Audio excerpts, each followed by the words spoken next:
Bien, mis hermanos, pues vamos a abrir nuestra Biblia y espero que tenga Biblia, papel y lápiz, ¿verdad?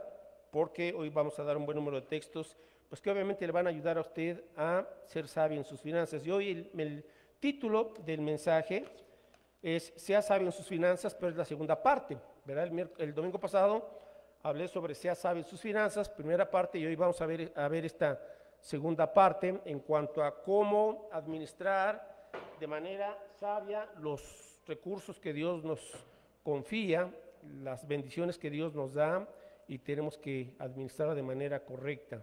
Bien, pues vamos ahora, mis hermanos, antes de entrar ya en materia. Padre, muchas gracias porque te conocemos, te amamos, Señor, estamos en tu camino. Gracias por tantas bendiciones, gracias por el cuidado que nos has dado día a día, gracias por la salud. Gracias, Señor, porque cada día nos colmas de bendiciones. Estamos en tus manos, somos tus hijos y tú eres nuestro Padre Celestial, y eso nos da, Señor, un gran gozo, una gran seguridad, nos da una gran paz, Señor, y una gran certeza de que tú estás al pendiente también, no solamente de nuestra vida espiritual, sino también, Señor, de nuestra vida material.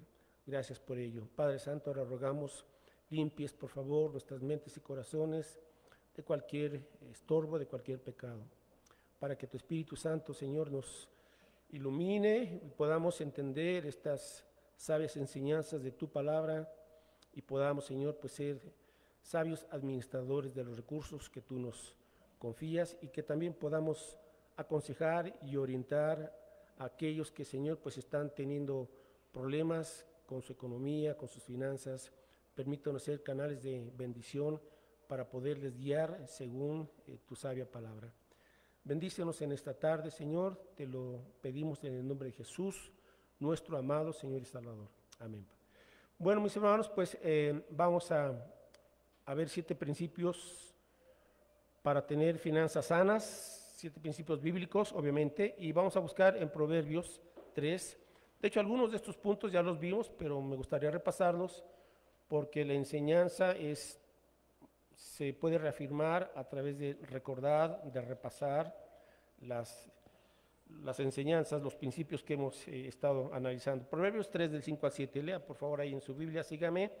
Proverbios 3, 5, fíate de Jehová de todo tu corazón y no te apoyes en tu propia prudencia, reconócelo en todos tus caminos y él enderezará tus veredas.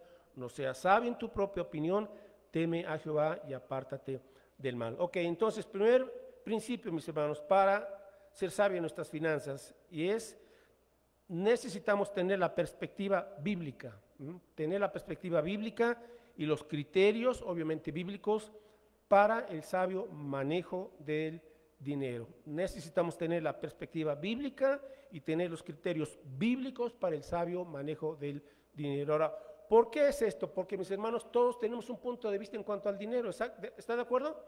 Usted piensa de cierta forma en cuanto al dinero y como piensa, así lo está manejando. Entonces, nada más tenemos que ver qué resultados estamos teniendo, pero el punto es que, según lo que acabamos de leer en el versículo 5, fíate de Jehová de todo tu corazón y no te apoyes en tu propia prudencia, reconócelo en todos tus caminos, y uno de estos caminos es el manejo de nuestras finanzas, dice, y él enderezará tus veredas. No seas sabio en tu propia opinión, porque a veces queremos aceptar el consejo en algunas cosas, pero en otras cosas no queremos aceptar el consejo de Dios. Entonces, Dios siempre tiene el consejo acertado, siempre, siempre, siempre. Él tiene el consejo acertado en todo, porque Él es sabio, Él conoce todo, Él es omnisciente. Así es que tenemos que acudir al Señor también en este aspecto. Ahorita estoy concentrándome en el aspecto de las finanzas para rogarle a Dios que Él nos ayude a tener un criterio que es su criterio y la perspectiva de Dios, porque el mundo tiene un criterio, el mundo tiene una perspectiva en cuanto al manejo del dinero, y nosotros nada más tenemos que ver quién está influyendo en nuestra perspectiva y en nuestro criterio. Así es que tenemos que ir a lo que dice el Señor, confiar en Dios de todo nuestro corazón y no apoyarnos en nuestra propia prudencia. Ok, segundo principio, Dios tiene la prioridad en todo. Vamos a Colosenses capítulo 1, versículo 18. Ahora, estos principios obviamente van a chocar con algunas ideas que traemos por ahí arrastrando de hace tiempo, Pero de esto se trata el consejo de Dios, de darnos entendimiento para nosotros ajustar nuestra forma de pensar, renovarla y entonces aplicar lo que el sabio criterio de Dios. Colosenses 1:18, dice aquí el apóstol Pablo, refiriéndose a Cristo, Colosenses 1:18, y Él es la cabeza del cuerpo, o sea, Cristo, que es la iglesia, Él que es el principio, el primogénito de entre los muertos, para que en todo tenga la preeminencia. Así es que ahora el creyente tiene que entender eso, que quien tiene el primer lugar, la preeminencia, la prioridad es Cristo. Ahora, y aquí dice el apóstol Pablo, en todas las cosas, para que en todo Cristo tenga la preeminencia. Entonces estamos hablando cómo estoy administrando el tiempo, cómo estoy administrando los talentos que Dios me ha dado, cómo estoy administrando la vida familiar, cómo estoy administrando la escuela, los estudios, etcétera, etcétera. Y ese es el gran reto para el creyente, darle a Cristo la prioridad, la preeminencia. Cuando Él tiene la preeminencia y Él tiene el primer lugar en todo, entonces nuestros aspectos se van alineando y se van poniendo en el orden correcto. Así es el asunto. Tenemos un eje, tenemos un referente, ¿verdad?, que es Cristo. Y Él merece lo primero porque Él es Dios y porque Él dio su vida en la cruz del Calvario para morir por nosotros, para salvarnos, para perdonarnos y para darnos también la vida eterna. Así es que Cristo tiene entonces la prioridad. Este es el segundo principio. El Señor tiene la prioridad en todo. Bueno, regresamos a Proverbios, por favor. Proverbios capítulo 3. Y estábamos ahí leyendo de no ser sabios en nuestra propia prudencia, sino de confiarnos en el Señor de todo corazón. Ahora, Proverbios 3:9, siguiendo en este contexto, dice aquí, honra a Jehová con tus bienes y con las primicias de todos tus frutos, y serán llenos tus graneros con abundancia, y tus lagares rebosarán de mosto. Bueno, seguimos en este punto, mis hermanos, en que Dios tiene la prioridad en todo. Y aquí el rey Salomón nos dice que tenemos que honrar al Señor con nuestros bienes y con las primicias, o sea, con lo primero de todos nuestros frutos. Repasando, si Dios es el dueño de todo, entonces, ¿por qué Dios pide a su pueblo que su pueblo diezme o que su pueblo ofrende? Bueno, porque hay un punto muy importante que normalmente pasamos por alto. Y si hay algo que el creyente tiene que aprender es a temer al Señor. Temer al Señor. ¿Y qué es el versículo 7?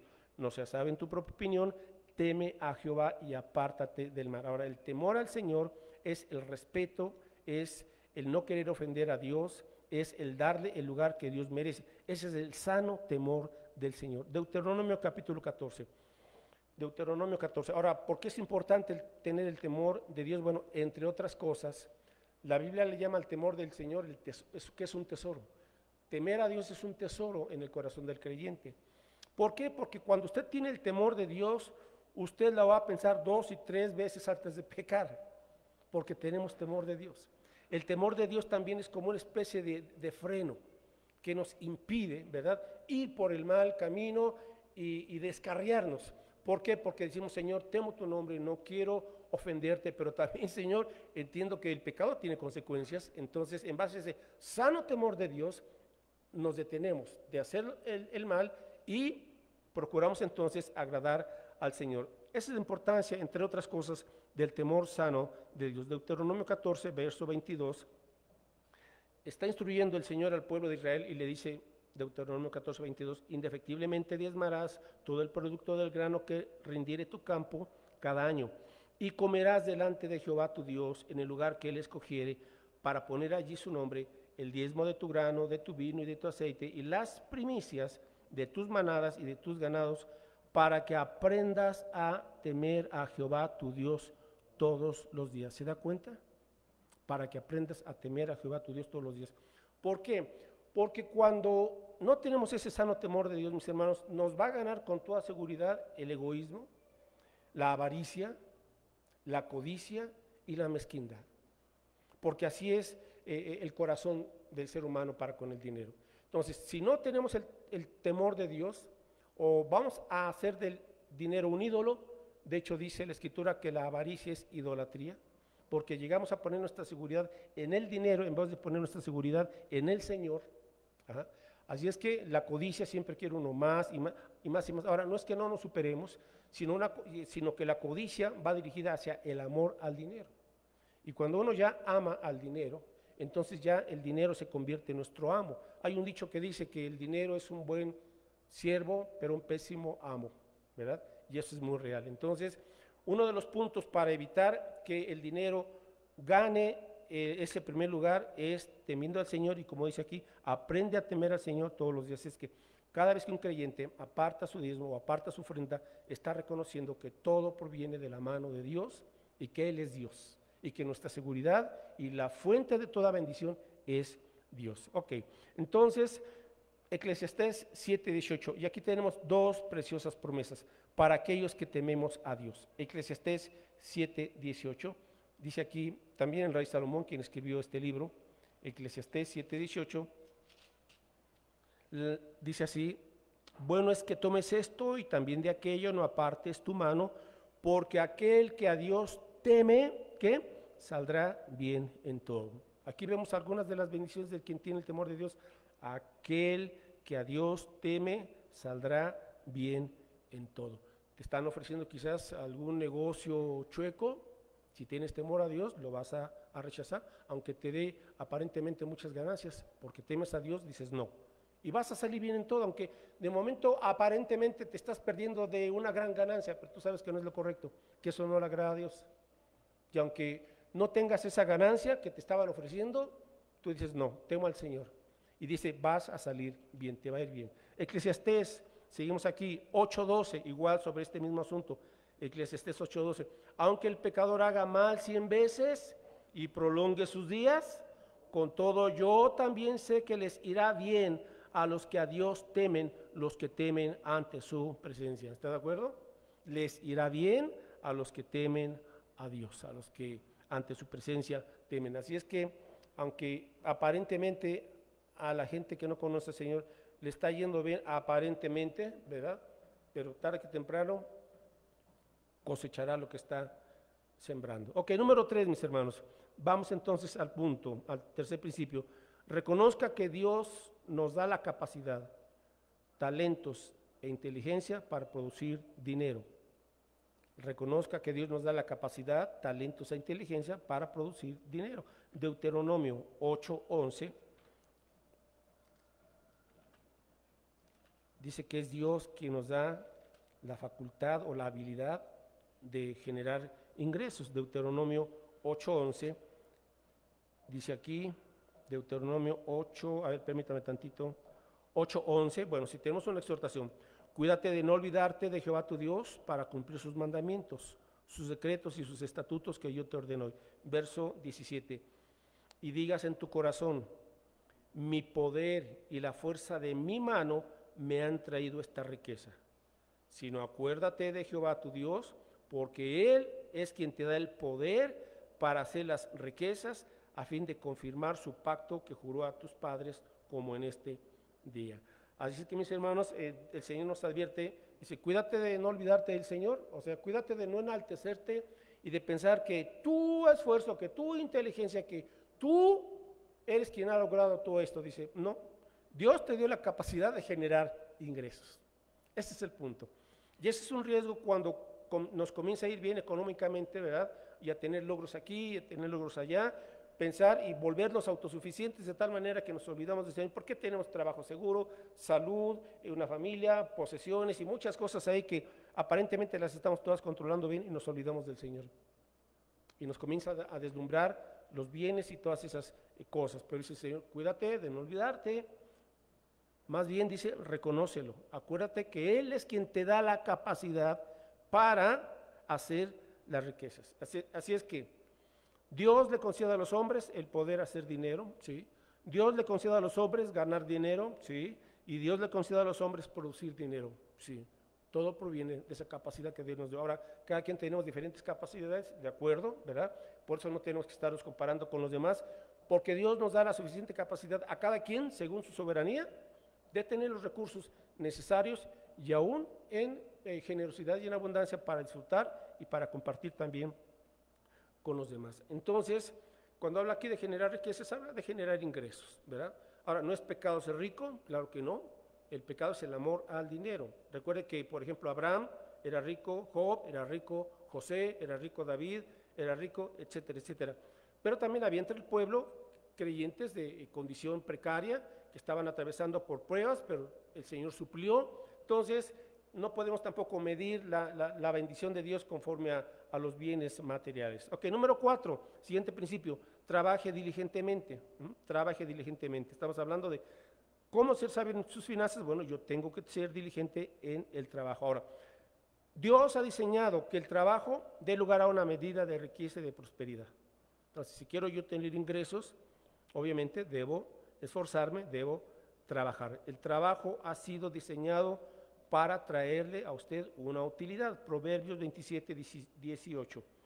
Proverbios 27, 18 dice aquí: quien cuida de la higuera comerá de su fruto. Ahora está aquí poniendo el ejemplo de la agricultura, sobre todo en aquella época, pero diríamos hoy quien cuida su trabajo, quien cuida su negocio, o sea, quien atiende lo que le produce ingresos, comerá de su fruto. Es decir, entonces, que el trabajo ha sido diseñado para tenernos alguna utilidad. Y el que mira por los intereses de su Señor tendrá honra, ¿verdad? Entonces, el trabajo diligente produce bendición. Ahora, ¿cómo tenemos que ser en cuanto al trabajo? Según Proverbios 28, 19, estamos ahí cerca, Proverbios 28, 19, el que labra su tierra se saciará de pan.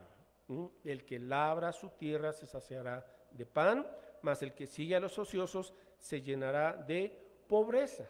Entonces, tenemos que ser diligentes y trabajar duro, mis hermanos, y responsablemente, ¿verdad?, en la cuestión del trabajo. Así es que el creyente debe ser diligente. Dios no bendice a la flojera, Dios no bendice a la pereza. Dios bendice al creyente industrioso, laborioso, trabajador.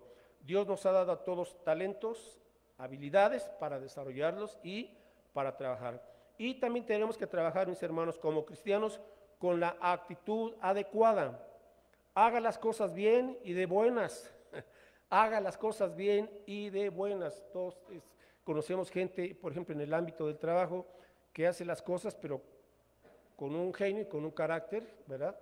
O hace las cosas cuando quiere, como quiere y a la hora que quiere, y bueno, ¿qué problema? El creyente como trabajador debe tener una alta ética en su trabajo, de responsabilidad y también de una actitud de cooperación, de colaboración, de no estar hablando a espaldas de su jefe, de no estarle echando grilla, ¿verdad?, sino de cooperar con la empresa como debe ser, porque eso es parte de su testimonio, la actitud, la responsabilidad, porque como dice Pablo en Colosenses 3, estás trabajando y hazlo como para el Señor, hazlo como para Cristo. Entonces, todo lo que hagamos lo estamos haciendo como para el Señor, porque tenemos que darle gloria a Dios en todas las cosas. Así es que, si a usted le piden algo en el trabajo, pues no comience a rezongar, tenga la actitud correcta. Ahora, si algo no está bien, bueno, hable como debe de ser, ¿verdad? Con la actitud correcta, de acuerdo, pero no echando pleito, porque usted tiene un testimonio que cuidar. Cuando hay alguna discrepancia, cuando hay alguna diferencia, o algo que usted sabe que no está bien, bueno, platíquelo, pero como debe de ser, para que no agrande el problema, sino mejor busque una solución. Proverbios 19:2. Seguimos con estos tips sobre el trabajo eficaz, sobre el trabajo responsable. Proverbios 19:2 y 3. El alma sin ciencia no es buena, y aquel que se apresura con los pies peca. Entonces, una persona debe de tener conocimiento. En otras palabras, capacítese, capacítese. Mejore sus talentos, mejore sus habilidades, o sea, siempre procure actualizarse, actualícese, porque esa es una realidad, mis hermanos, en el mercado laboral, ¿verdad? Que se contrata a la gente que sabe y que sabe bien y que sabe de qué se trata su asunto. Así es que el creyente tiene que mejorar sus habilidades. Ahora, de lo contrario, versículo 3, la insensatez del hombre tuerce su camino. O sea, si no te preparas, si no te pones listo, ¿verdad? Pues tu camino lo estás torciendo. Y luego dice, y luego contra Jehová se irrita su corazón, luego le echa la culpa a Dios. Señor, ¿por qué no me contratan? Señor, ¿por qué no me va bien esto? Porque pues ya te quedaste rezagado, ya te quedaste rezagado.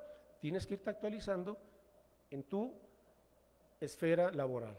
Ok, número 5, tenemos que ahorrar dinero sabiamente, ahorrar dinero sabiamente. Proverbios 21:20. Ahora estamos enfocándonos mucho en Proverbios. ¿Quién escribió Proverbios en su mayoría? El rey Salomón. Y él fue el hombre más rico de toda la historia. Entonces, ¿él sabía hacer dinero? Claro que sí. Pero recuerde, como vimos el domingo pasado, que si Salomón fue un gran rey y tuvo ingresos millonarios, fue porque primero le pidió a Dios sabiduría. No le pidió a Dios dinero, ¿se acuerda?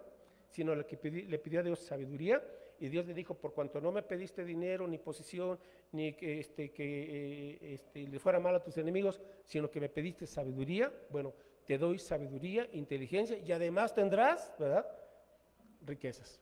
Es decir, que siempre los bienes materiales vienen después de la sabiduría. Pero la gente va sobre lo material y no quiere prepararse, y no quiere leer, y no quiere estudiar, no quiere actualizarse. Pues así no vas a prosperar. ¿Quieres prosperar? Adquiere sabiduría. Dijimos que ese es el principio. Antes que otra cosa, adquiere sabiduría. Y aquí está la sabiduría. Estamos viendo ahorita, mis hermanos, principios bien bíblicos, principios bien terrenales, ¿verdad?, para la vida cotidiana, que nos van a ayudar a nosotros a vivir como debe de ser en la vida de un creyente. Entonces, estamos en Proverbios 21:20. Tesoro precioso y aceite hay en la casa del sabio, mas el hombre insensato todo lo disipa, o sea, nunca ahorra. Así es que el creyente tiene que aprender a ahorrar algo. ¿Para qué?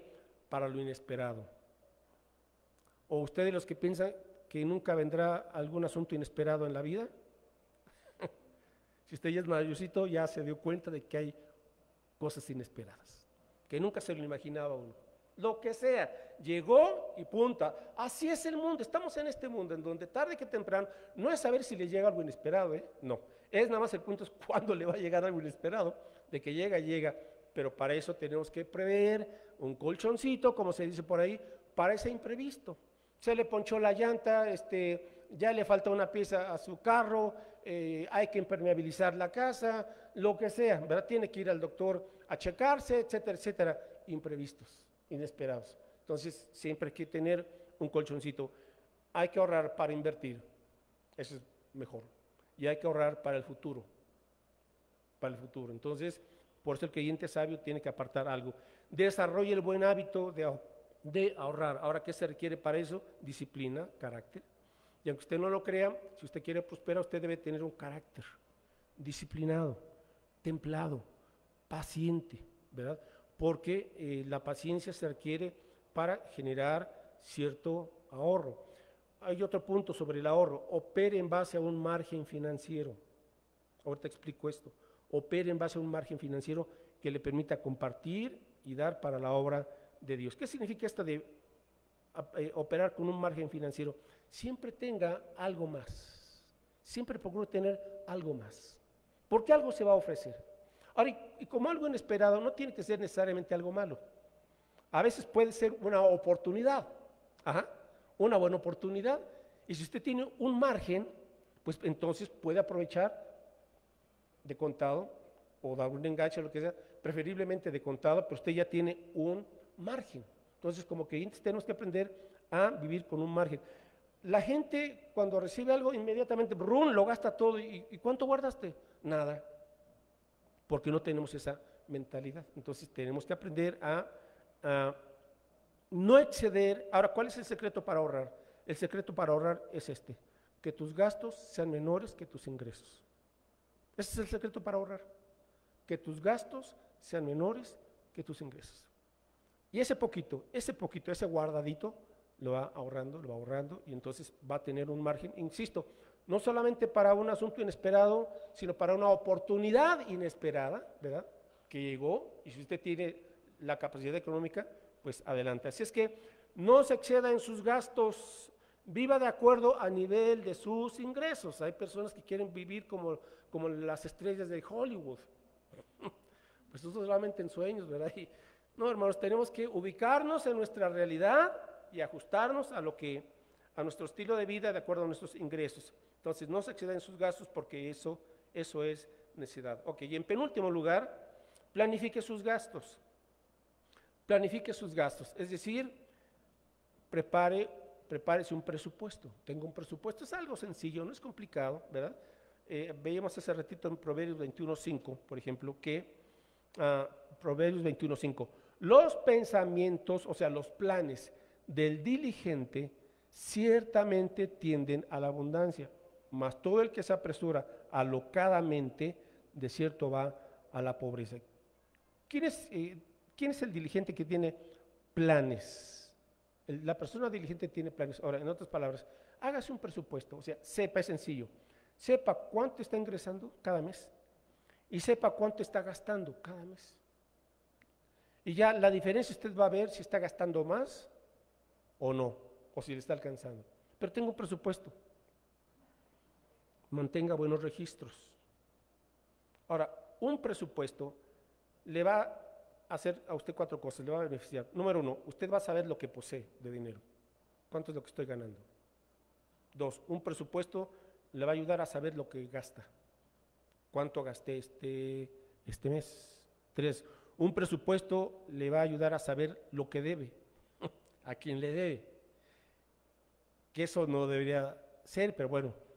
Y 4, un presupuesto le ayuda a saber hacia dónde va el dinero, hacia dónde se está yendo o hacia dónde tiene que ir el dinero. Entonces, un presupuesto, sepa usted cuánto está ganando y sepa usted cuánto tiene que gastar en cada cosa. La renta o la hipoteca de la casa, quizás un seguro, la colegiatura de los hijos, alimentación, etcétera, los gastos. Súmelos y ya sabe usted su gasto mensual. Y algunos imprevistos que por ahí surgen. Y vea lo que está ganando ahora. Si usted ve que ahí va al margen, bueno, pues entonces, y necesita ganar más, bueno, recorte gastos y genere ingresos de otra forma.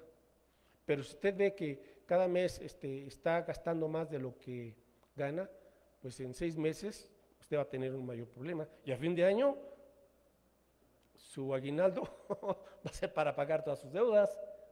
Pero ¿por qué esperarse tanto tiempo si tiene un presupuesto mes tras mes o semana tras semana?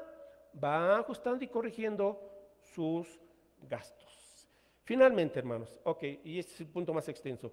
Identifique los malos hábitos que conducen a la servidumbre financiera.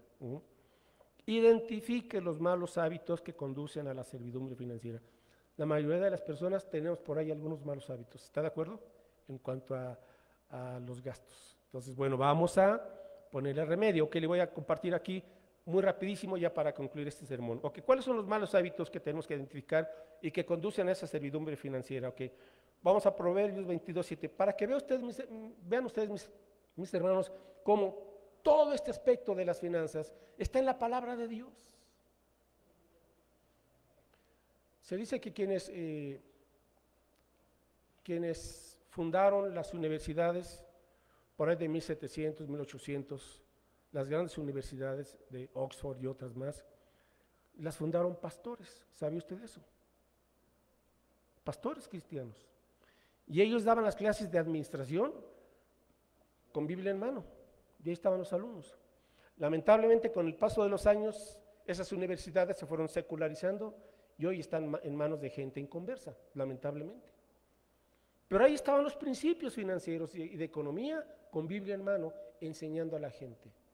Ok, entonces, Proverbios 22:7, dice aquí el rey Salomón, el rico se enseñorea de los pobres y el que toma prestado es siervo del que presta. Entonces, número 1, no se acostumbre a vivir endeudado, no se acostumbre a vivir endeudado, ni se acostumbre a estar pidiendo prestado. Esa puede ser una mala costumbre. Pide prestado para pagar a alguien más y así se la pasa, ¿verdad? No, hermanos, tiene que poner un alto. Eso no es el estilo de vida que Dios quiera. Si en un momento dado usted tiene deudas, bueno, haga su presupuesto y haga un plan a mediano, a largo plazo para cubrir ya esas deudas y estar ya en esa libertad o en esa salud financiera. Ok, procure comprar de contado. Procure comprar de contado. Yo sé que hay algunas cosas, quizás por ejemplo como un departamento, una casa en donde pues sí, va usted a tener que pedir prestado al banco o a alguna otra institución. Lo ideal es que usted haya ahorrado antes y pueda pagar de contado su departamento, su casa. Eso sería lo ideal, pero como a veces no se puede, bueno, o sea, hay ciertos casos, hay ciertas excepciones en donde sí va a tener que pues, tomar alguna deuda. Pero por lo regular, procure comprar de contado porque eso le va a evitar estar pagando intereses. que es regalar el dinero. Ok, 2, Proverbios 11:24. Proverbios 11:24. Dice aquí también la escritura, hay quienes reparten, o sea, hay quienes dan y les es añadido más.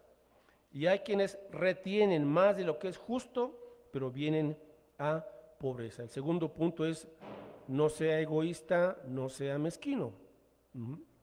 Hay gente que solamente piensa en sí misma y cuando ve una necesidad de alguien, alguna persona cercana, de alguien que pueda ayudar, pues no les tira la mano, no le ayuda, ¿verdad? Verso 25, el alma generosa será prosperada y el que saciare, él también será saciado. Cuando usted apoya a alguien, usted no sabe si tarde que temprano va a necesitar también de esa persona, ¿verdad? ¿Y verdad que así nos ha pasado o no? Que quizás le ayudamos a alguien, y no por interés, sino le ayudamos y está bien, y más adelante tuvimos necesidad y esa persona nos devolvió el favor, bueno, pues gracias a Dios. Pero también pasó quizás que hubo alguien a quien debimos o pudimos haberle ayudado y no lo hicimos, y al rato se nos ofreció y tuvimos que acudir con esa persona y nos dijo, ¿te acuerdas? Digo, eso no debe ser, ¿verdad? Pero pues, así pasa. Entonces, dice aquí, el que saciare, él también será saciado. Entonces, no sea mezquino ni egoísta, sino sea una persona generosa, obviamente, que da con sabiduría. 3, vamos a Proverbios 10:4. Proverbios 10:4. La mano negligente empobrece, mas la mano de los diligentes, ¿qué? Enriquece. Entonces, el siguiente principio es, la pereza trae pobreza. La pereza trae pobreza. Entonces, ya vimos esto de que hay que ser diligentes. Ok. Proverbios 23:20. Vamos a ver nada más 7 puntos. Vamos con el cuarto. Proverbios 23:20 y el verso 21.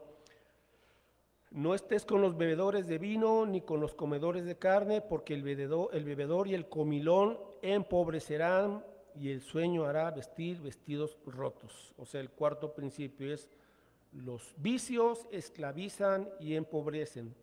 Los vicios esclavizan y empobrecen.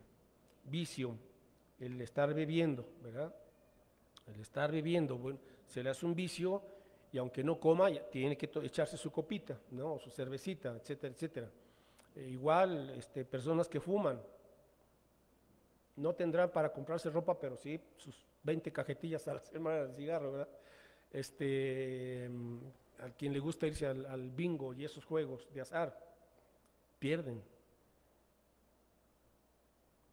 Por lo regular, está tirando su dinero.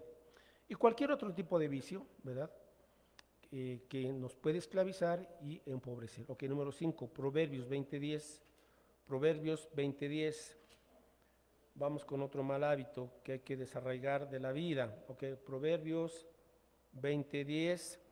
Pesa falsa y medida falsa, ambas cosas son abominación a Jehová. O sea, la deshonestidad. La deshonestidad acarrea bancarrota. Y además la deshonestidad pues no le agrada al Señor, ¿verdad? La deshonestidad. Ok, en penúltimo lugar, vamos a Proverbios 28:19. Proverbios 28:19. Bueno, el que labra su tierra se saciará de pan, mas el que sigue a los ociosos, aquí es el punto, el que sigue a los ociosos se llenará de pobreza. Es decir, malgastar el tiempo. Malgastar el tiempo le va a traer consecuencias. La vida es tiempo. El tiempo es vida. Entonces, si una persona, usted le pregunta, ¿qué estás haciendo? Pues aquí matando el tiempo. Pues está desperdiciando su vida. Así es que tenemos que aprovechar el tiempo y no desperdiciarlo. Dice el apóstol Pablo en Efesios 5:17, aprovechad, redimir el tiempo, porque los días son malos. Entonces, use bien su tiempo, en vez de estar pensando en, me sobra mucho tiempo. Pues si le sobra mucho tiempo, planee y hágalo productivo, ¿verdad? Ok, y finalmente, Proverbios 28:13. Dice aquí, el que encubre sus pecados no prosperará, mas el que los confiesa y se aparta alcanzará misericordia. O sea, encubrir el pecado, desobedecer a Dios, impide ser prosperados. Así es que si tenemos por ahí algo que no hemos puesto delante del Señor y estamos a cuentas, pues eso está impidiendo que haya bendición, que prosperemos. Entonces, a veces platicando, pues sí, con algunos hermanos, a veces dice, pues yo no estoy haciendo bien las cosas en mi negocio, sé que estoy haciendo cosas que no son, pero ¿cómo le hago? ¿Quiere que le diga una cosa? Si sigue así no va a avanzar. Hasta que usted por fe diga, Señor, esto está mal, te pido perdón, ahora Señor, ayúdame, ¿verdad? Quiero salir adelante, ¿quiere que le diga algo? Dios le va a abrir puertas, pero usted tiene que dar un paso de fe y de obediencia. Y Dios, con toda seguridad, al ver que usted quiere hacer la voluntad del Señor, Él abrirá puertas y Él le proporcionará contactos, conexiones, abrirá puertas de trabajo para que usted trabaje honestamente como debe de ser, sin necesidad de estar haciendo cosas indebidas o sin necesidad de estar dependiendo de alguien que usted sabe que no es correcto o está haciendo algo que no es la voluntad de Dios. Tiene que cortar por lo sano y entonces, Señor, aquí estoy y Dios le bendecirá. Pero tiene que ser íntegro delante del Señor. Bueno, mis hermanos, pues aquí están estos principios. Espero que nos ayuden a ser sabios en el manejo de nuestras finanzas. Oramos. Padre, gracias te damos por tu palabra, porque nos has dejado, Señor, en tus escrituras, pues todo lo necesario, de tal manera que podamos ser entendidos, ser prudentes, ser sabios, Señor, en el manejo de las bendiciones, de los recursos, de los bienes que tú nos confías. Gracias, Padre, porque tú eres un Padre generoso, fiel y todopoderoso. Y nos dejas las instrucciones, Señor, claras en tu palabra, de tal manera que podamos, Señor, vivir aún con un margen, no solamente para disfrutar las bendiciones que tú nos das, sino también, Señor, para compartir con otros que tienen necesidad, para compartir, Señor, para que tu obra se siga extendiendo. Y por ello, Señor, es que tú te gozas en bendecir ricamente, generosamente a tu pueblo. Señor, estamos aquí delante de ti también rogándote que perdones, Señor, si hemos estado faltando en alguno de estos principios de tu palabra. Si es que no hemos querido confiar en ti, Señor. Si es que hemos sido incrédulos o hemos sido codiciosos o avaros. Perdona, Señor, esos pecados. Nos arrepentimos y ayúdanos a confiar en ti, a ser prudentes en el manejo del dinero, de tal manera, Señor, que te honremos aún con eso también. Gracias porque tú has prometido no dejarnos ni desampararnos. Y aún en estos tiempos, Señor, de incertidumbre, tú dices en tu palabra, Jehová es mi pastor, nada me faltará. Tú has dicho en tu palabra que nuestras necesidades serán suplidas conforme a las riquezas en gloria en Cristo Jesús. Padre, tú conoces las necesidades de los que estamos aquí presentes y aún de aquellos que nos están observando en esta transmisión. Tú conoces las necesidades reales, las ponemos en tus manos, Padre Santo, pero primeramente ponemos nuestro corazón delante de ti, para no ser prudentes en nuestro propio camino ni en nuestra propia opinión, sino para aceptar tu consejo sabio. Ayúdanos, Señor, a hacer tu voluntad. Lo rogamos en el nombre de Jesús. Amén, Señor.